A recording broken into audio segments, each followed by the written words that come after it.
Café Anyway. Welcome to Café Anyway. Mike's Daily Podcast. It's episode 2895, 2895, and Mike Matthews at Café Anyway, somewhere in podCastro Valley. Mike's Daily Podcast. The last place on earth in the land of Rootabega. I was starting to wonder about something that might someday asunder, throw everything asunder on my podcast, and that would be if I moved outside of podCastro Valley. How would I'd have to find a place that also had the word podcast in the title. Mike's Daily Podcast. And then I could move to there, in that happy place, wherever that is. But so far I'm in California. Mike's and I'm doing this Daily and I'm having fun. Podcast. And it's Mike's Daily Podcast. Yeah! Somewhere in podCastro Valley, the last place on earth in the land of Rootabega. And what? I said that already. Okay. We had some interesting stuff come to us in an interesting way. Mike's Daily Podcast at gmail.com. No, it wasn't a diaper, thankfully. Adult diapers versus baby diapers. 8%, that's how much adult diaper sales are forecast to grow per year. 8%, in contrast to baby diaper sales, which have dropped 1%. What? Adults going 8% up, babies going 1% down. Wow. Diapers.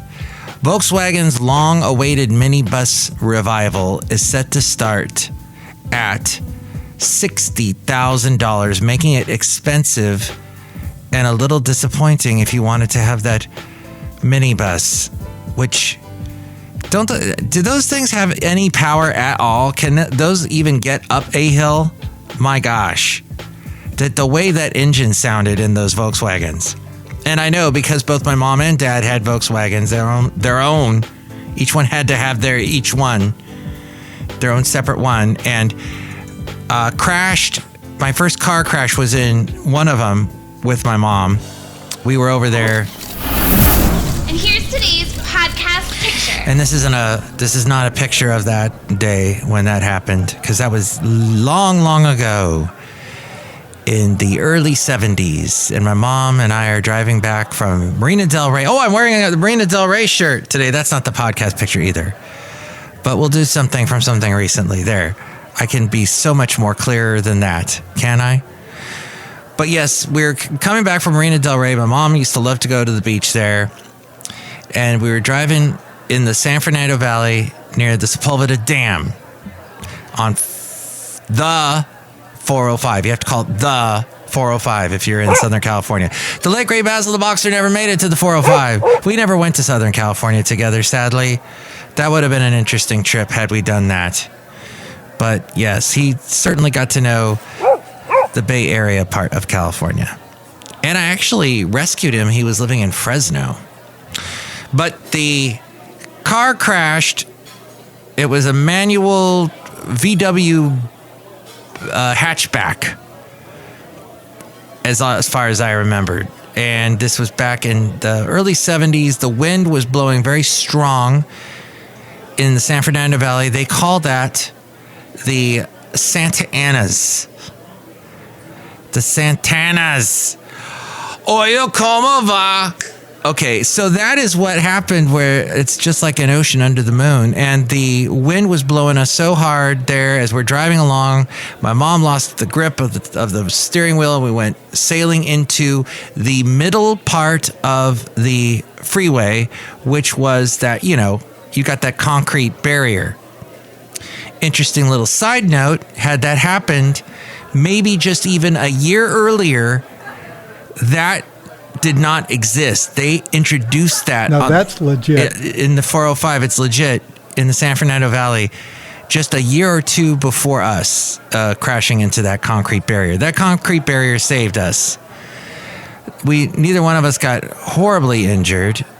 There was a CHP guy that suddenly appeared, got us in his car, took us up to one of those bridges that goes over the 405. It's really high up. It was really cool. And it was a windy night. And the car was, he said, don't worry about it. We got the car taken care of. We got a tow truck taking it away. So Volkswagens, that's my early experience of Volkswagens. That's why I don't own one. I did have one for a while. My mom had a VW Dasher that she said, you know what? You can have this one because I've got a car that she had just bought a Mercedes used diesel. She was all into diesel cars back then. And then I had my diesel Dasher with the glow plugs. That was fun. Just waiting. I'm going to drive away. Nope, not going to drive away. I'm going to sit here for at least 2 minutes. I can't believe, what the hell is this place anyway? Till these glow plugs work, whatever they do.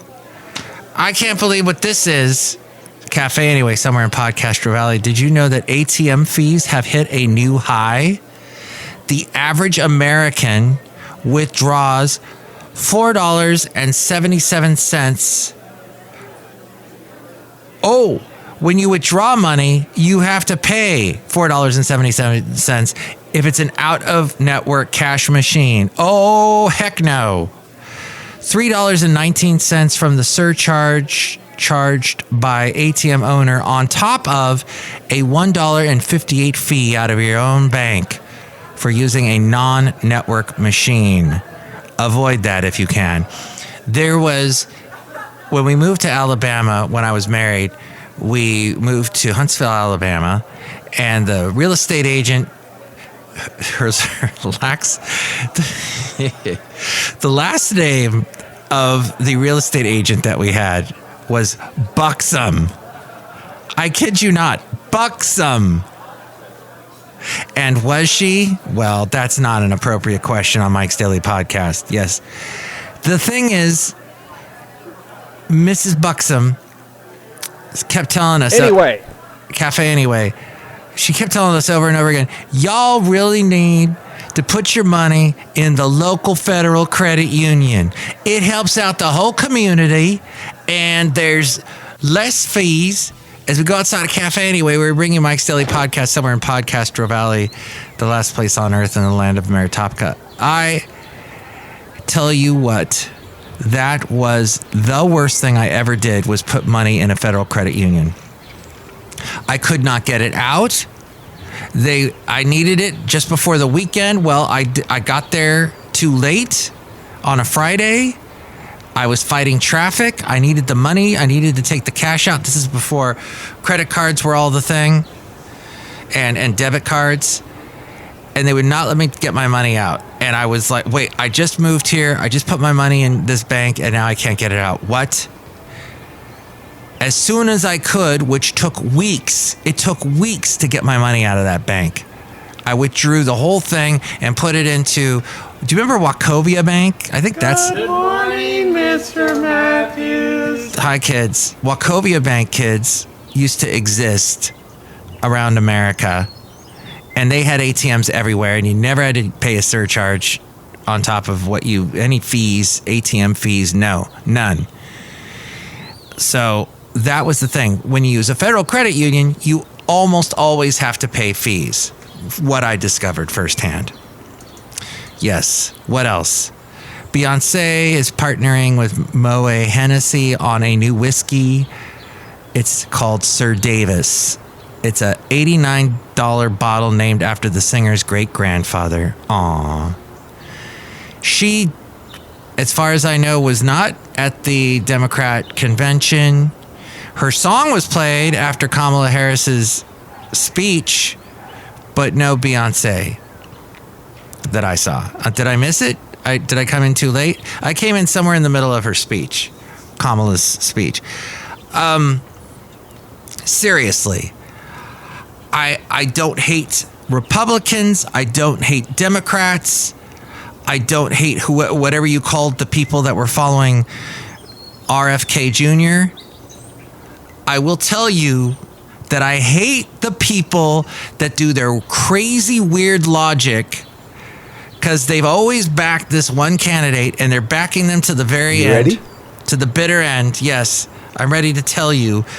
the pretzel logic that I heard the idiots say after Democrat convention, the first thing, let's just back up and say, what the heck?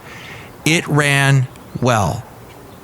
Considering what we were thinking was going to happen. We thought it was going to be 1968 all over again. Chicago, you've got somebody who was running for president who suddenly says, no, oh, by the way, this has happened before, everyone that's saying that it's a coup. It happened before. Lindsey, not Lindsey Buckingham. Wow, I got stuck on the word Lindsey. Lyndon Johnson, thank you. And not the Lindsey Meemaw guy, Senator Graham. No, it happened before, okay? I think we all can agree. In fact, I've heard every Republican I know say, and every right-wing wingnut say, hey, Biden, he's not all there. He knows he's not all there. It's not all there. Oh, by the way, so he is running the country. I'm not exactly comfortable with that either. I will agree with you on that. But still, and yes, Kamala has something to do with that. So I don't agree with that either. That's a pretzel logic that Democrats do, and that makes them look like idiots. But Republicans saying, oh my gosh, it's a coup. Look what they did. Oh, it's okay. What would your party have done if suddenly your guy... Oh, wow, that's wild. Let's say he really goes off the deep end. Oh, wait a minute. Has he already? Okay, let's just say he will. Anyway, Café Anyway. The point is, the things that I heard after that. I mean, Kamala's speech, she read it well. Michael Medved, who was once a well-known Republican right-wing talk show host, said, hey, she did it really well. She looked like she was not reading. Even though that was all written out ahead of time, you could follow along because she released the speech beforehand. She executed it flawlessly. She didn't wander around, go into all her little, like Trump does, goes into all these little side tangents and whatnot, which I personally find fascinating. It's annoying to most of the people out there. Well, all the people that hate Trump find it annoying. But the fact that he does, I don't know. I was talking to a guy who is a Republican who's going to vote for Trump. It's Bison Bentley's. Do you know that? Hey, this is Bison Bentley, and Mike Matthews has a couple of stories that'll make you want to ask yourself, do you know that? Do you know that? Those of you watching on the video, and please, if you are ever on the radio, never say, hey, I'd like to thank the viewers for watching. That's not how it works on radio. It's the listener. You thank the listeners. It makes the listeners feel like, wait, what? What am I missing? I'm not a viewer. I'm not seeing anything. What am I missing? Don't do that whole thing, your FOMO thing to me. I don't want to know that I'm missing out on something. What? But yes, do you know that when they were doing the thing with the protesters, back to them.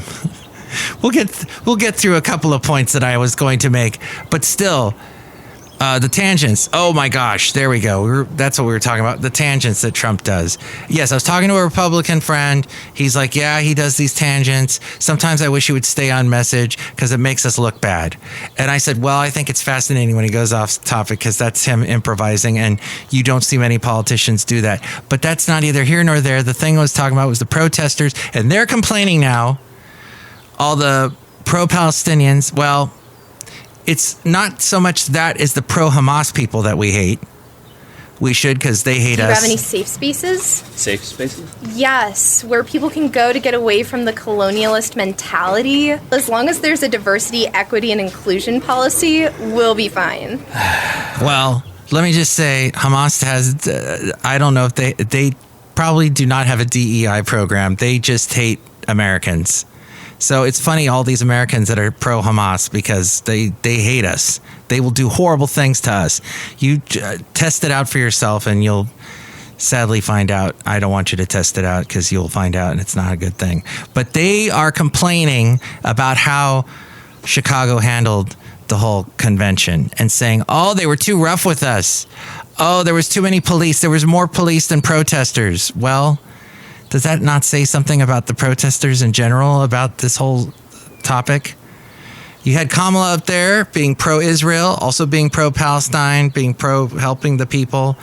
It's a very complicated subject, but she got into it and didn't come out full on, we hate Israel. No. It was a very interesting thing that now, the only reason why I know about the fact that the protesters are protesting is because NPR pointed it out. And NPR all along, it gives the pro-Palestinian movement as much airtime as they possibly can. So that's the only... That's enough. Put down the mic. I think that particular person that told me to put down the mic would not be pro-Palestine at all. I think you would agree. But he is not what we're talking about at the moment. We're talking about people that complained and said that did you see at the Democrat convention there was somebody saying long live Hamas and death to Israel. No, they weren't in the convention. They were outside. They were called protesters. The way the people that were complaining, they were complaining. Oh, and then of course, as soon as you complain about anything Kamala said, you have to say it's all lies. Let's just look at all her lies. And that's what you do. If you love Trump, you say, oh, look at all Kamala's lies. If you love Kamala, look at all of Trump's lies. So it's up to all of us to try and find it. My note to self is research, try and find the answer. Don't rely on Rumble, and don't rely on even though I am on Rumble now. But it's just like little 1-minute versions of my podcast in video form. But, you just need to go. There's so many avenues, so many ways you can get information. Don't rely on just one source is what I'm saying. You can have a little rumble in there, but... Oh, and there goes my microphone rumbling. But definitely go out and search through all kinds of media to get your information. Don't just rely on one. And there's so much media at your hands. It's too much information, as once Duran Duran said. And it can drive you nuts. It can drive you wild. Joe Jackson, the British singer, not the father of Michael Jackson, but Joe Jackson once had a song called It's all too much. I think it was on the Laughter and Lust album about how there's just like too many choices. Back then he was talking mainly about the supermarket, about how he couldn't decide on what cereal because there's all these different cereals and just all this. Don't let it overwhelm you. Take a deep breath. Do your research. Have a little root beer.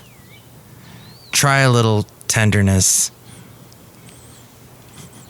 Netflix, they're bringing shoppable integration to Emily in Paris. They're leveraging a Shop with Google title sponsor to promote Emily in Paris. It's sort of Sex in the City for millennials. If you like what the looks worn by Emily, all you got to do is pause the show if you like the looks of what she's wearing. Point your camera at what she's wearing, and you can buy that, your new fashion. It's called shoppable pause ads. That's the way of the future. The Emily in Paris tie-in takes viewers straight to shopping, and then the ad pricing alone is not meeting expectations. So, because Netflix has the ad pricing going on, they throw ads at you, but it's not meeting the expectations they wanted. So they're going to try this. Netflix has turned to other offerings that tie brands to its content. Yeah. Try to game me. No. Netflix, don't laugh at Netflix. You'll hurt Netflix feelings. And then they'll throw all kinds of things at you, like Oh my God. the Stranger man. Things. Jeez. I love it when people talk all over me. That's awesome. Other co-marketing campaigns that link Geico and Leo. I haven't watched Leo. Domino's and Stranger Things. Oh yeah, that was that whole pizza site that in the last season. Come on, that was ridiculous. And they emptied out a freezer and put the girl in there, and she was able to travel in her mind. The mind flare. Watch out for that mind flare, everybody. And Old Spice and The Witcher. Did not watch The Witcher. That was the Superman guy, right? Netflix ad-supported tier membership grew 34% quarter on quarter earlier this year in the spring quarter. Mike Matthews? You know Yeah. Mike Matthews. I'm Mike Matthews. Eminem. Eminem. We got Eminem. That's my name. I'm Eminem. You're making me feel uncomfortable as you talk. Real Eminem. There you go. I am sort of real. Most of the show is real. Healthcare premiums are set to spike as medical costs are soaring. Americans spend more on healthcare than people in any other major country. Employers' healthcare costs will jump 9% this year. 9, not 10, so that's good. Not 5%, that'd be better. But 9%, up from the previous year's 6% hike. Those are big jumps above average. That would push the cost per employee to more than $16,000. Wow. The employee will have to cover Burgermaster. no thanks to the Burgermaster. We'll have to cover $5,000 of the $16,000. Medical debt is the leading driver of bankruptcy, which is something that Alexandria Ocasio-Cortez was talking about in her speech at the Democrat convention about how her family was hit hard when her father passed away from cancer. But she said this little interesting bit I heard her say during the show. Ever since I got elected, Republicans have attacked me by saying that I should go back to bartending. But let me tell you, I'm happy to any day of the week because there is nothing wrong with working for a living. That's right. There's nothing wrong with working for a living. So take that, all you people that call her a socialist. Because technically, would the socialists even work? Wouldn't they just get everything given to them and not work? Isn't that the deal? So see, she likes to work. And she could be a bartender again if she wanted. Just say the word. She can do it. We can all do it. She works hard. Where are we in this podcast? We just said, that got all awkward, didn't it? Let me say hi to this person. Hello, Michael Masters, Madame Rootabega. I don't know who that was. Woo! Alexandria Ocasio-Cortez. She's a representative in New York. She's from the Bronx. Like my lovely lady friend. Do you like the Bronx? Yes. Do you like Texas? Yes. Do you like the local water park? No. Oh. But the water park keeps you cool. It's so great. And it gets hot here in the Bay Area for no reason. Like it was super, super cold and now it gets super, super hot. I don't even know what that means, but I love it. It gets so super, super hot. Well, I want to thank you for joining me here in these safe spaces and this little bit of anarchy that is Mike's Daily Podcast and saying hi to this guy. Hello there, Mike. This is Valentino, the Bartending. And this is Bison Bentley. Do you know that?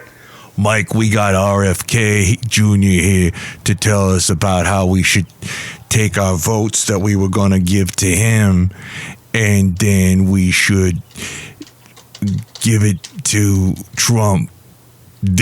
Yeah, he's gonna tell us why we need to do that. Do you know that?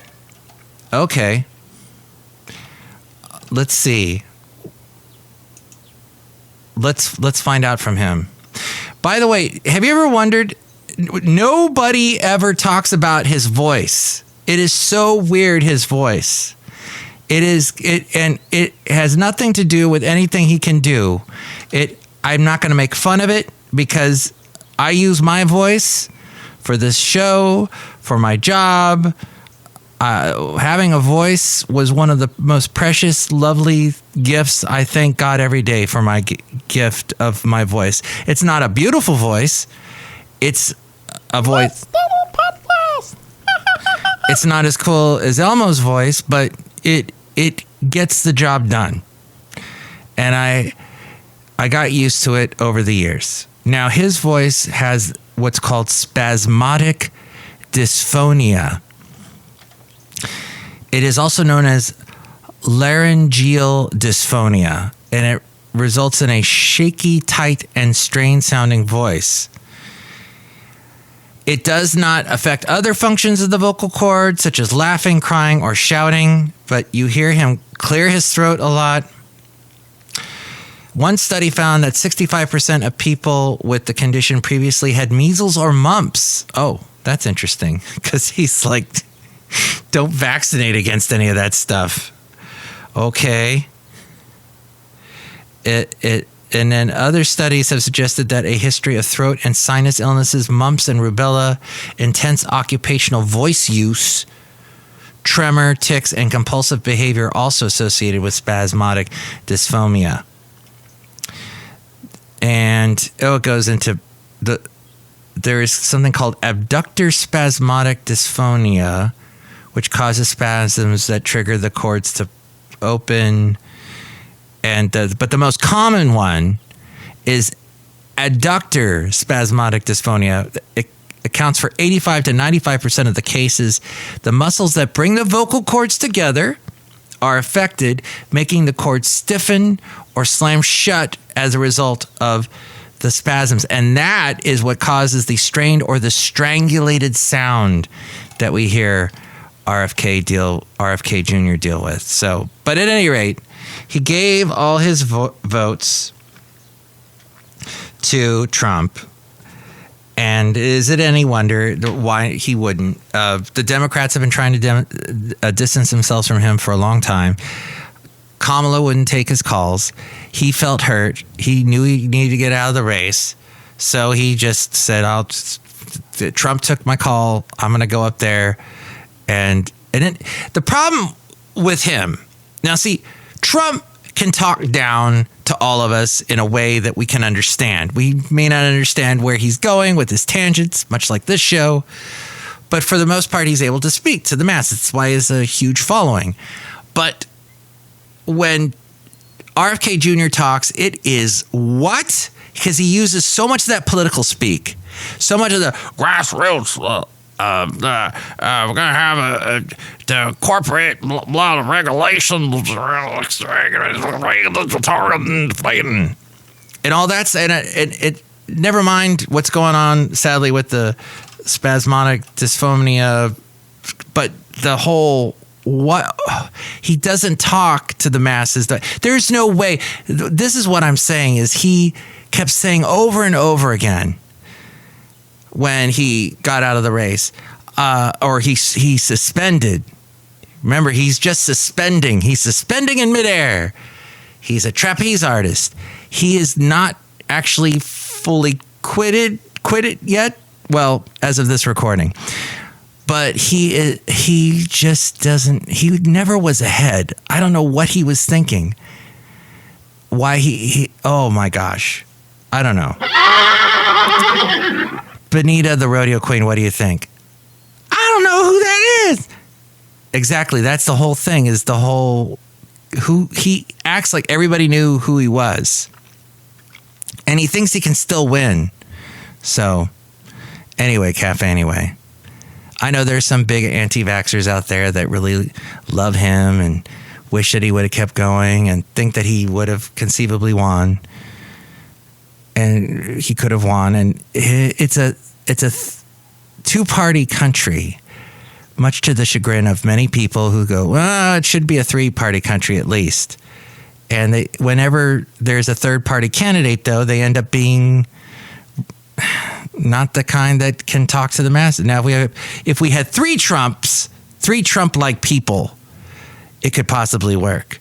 But you got to remember that the American people, they need it to be brought down to their level. They need it to be exciting and interesting, and they need it to be different and have a belief that it can, as Nilly the horse chimed in there, that they can make the change happen that they want. So, I don't know. Maybe some people believe that RFK Jr. could do it. Maybe you believe he can do it. Still, what do you think? Give me a call. Call Mike at the Café Anyway hotline. Area code 510-228-4640. Just want to say, though, that spasmodic dysphonia is not a joke. This whole thing should be talked about more, especially with RFK Jr. in the news. And an interesting side note here, and I did get all that information, by the way, from theconversation.com, is that it says here it affects about 1 in every 50,000 people, with women being more prone to it than men. And it usually develops between the ages of 30 and 50. So it's not an old woman's disease. It's something that happens early on. So anyway, I just wanted to say that it is not a joke at all. Some of the political... How do you know a political joke gets elected? How did that joke go? What was the punchline? The thing about political jokes is they always get elected. It's something like that. Was that the joke? There we go. That's a good joke to end on today with the show. But with all things Mike's Daily Podcast, we go to the mainframe and hear from A-Frame. Thank you for listening. Mike's Daily Podcast is written and produced and performed by Mike Matthews. His podcast is super easy to find. Download or listen to his show and read his blog at mikesdailypodcast.com. Email Mike now at mikesdailypodcast@gmail.com. See you tomorrow. Bye.